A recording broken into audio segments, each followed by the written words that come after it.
చిరంజీవి ఏదైతే చెప్పారో అది 100% సత్యం. ఆ రోజు చిరంజీవితో పాటు మా ఇండస్ట్రీలో కళాకారులను ఎవరిని వైఎస్ జగన్ అవమానించలేదు. మమ్మల్ని చాలా గౌరవించారు. కోవిడ్ తర్వాత ఇండస్ట్రీ క్లిష్ట పరిస్థితుల్లో ఉండడంతో చిరంజీవి చొరవ తీసుకొని మమ్మల్ని తీసుకెళ్లారు. గత గవర్నమెంట్ చిరంజీవిని అవమానించారు అని తప్పుడు ప్రచారం చేశారు అని ఆర్ నారాయణ మూర్తి సీనియర్ దర్శకులు పేర్కొన్నారు.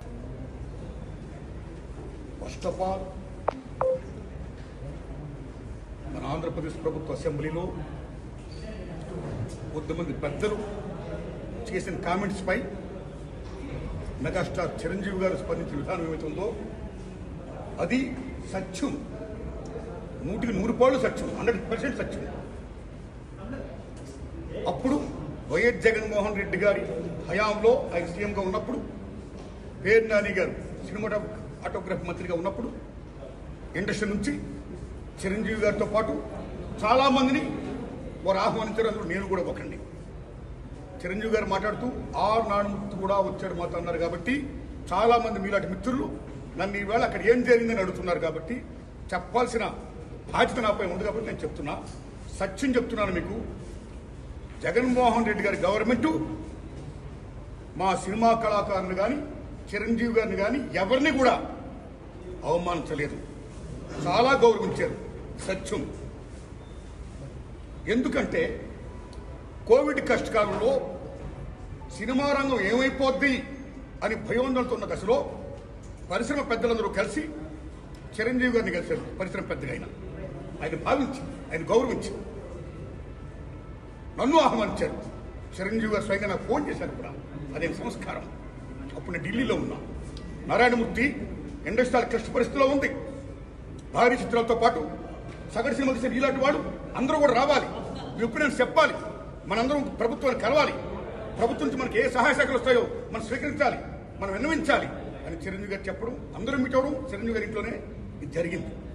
అప్పుడు అనేక మంది వారి యొక్క అభిప్రాయాన్ని చెప్పారు. ఆయన్ని తీసుకుని మన సీఎం గారి గారితో నేను చెప్పారు. వారు సీఎం గారితో మాట్లాడారు స్వయంగా. అలాగే నేను కూడా పేరు నాని గారిని వెళ్ళి విజ్ఞప్తి చేసే బందర్లో. అలా చాలా మంది విజ్ఞప్తి చేశారు. ముఖ్యంగా చిరంజీవి గారు తీసుకున్న రోలు salute, whole hearted I'm telling. పరిశ్రమ పెద్దగా వాట్ ది బెస్ట్ రోల్ ఈ ప్లేడ్ దట్ డే. ఆయన ఎవరు అవమానించాల, చాలా గౌరవించారు. మమ్మల్ని ఎవరు అవమానించాల, చాలా గౌరవించారు. మేమందరూ అక్కడ వెళ్ళాం, సమస్యలను చెప్పాం.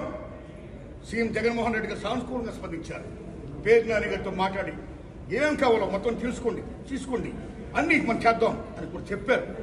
ఇది జరిగిన సత్యం అండి, ఇది జరిగిన సత్యం. ఓకే, ఆ సమస్యలు ఇంకా ఉన్నాయి, స్టిల్ ఇట్స్ గోయింగ్ ఆన్. ఆయన ప్రభుత్వం ఇప్పుడు లేదు. ఇప్పుడు మన చంద్రబాబు నాయుడు గవర్నమెంట్ వచ్చింది.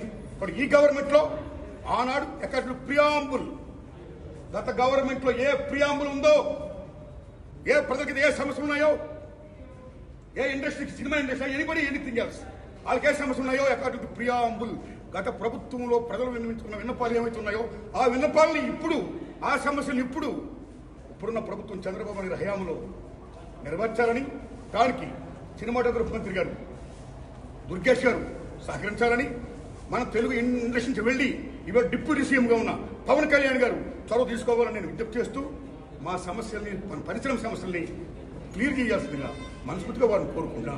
Thanks a lot. Revanth Reddy కావాలనే చెరువు ఖాళీ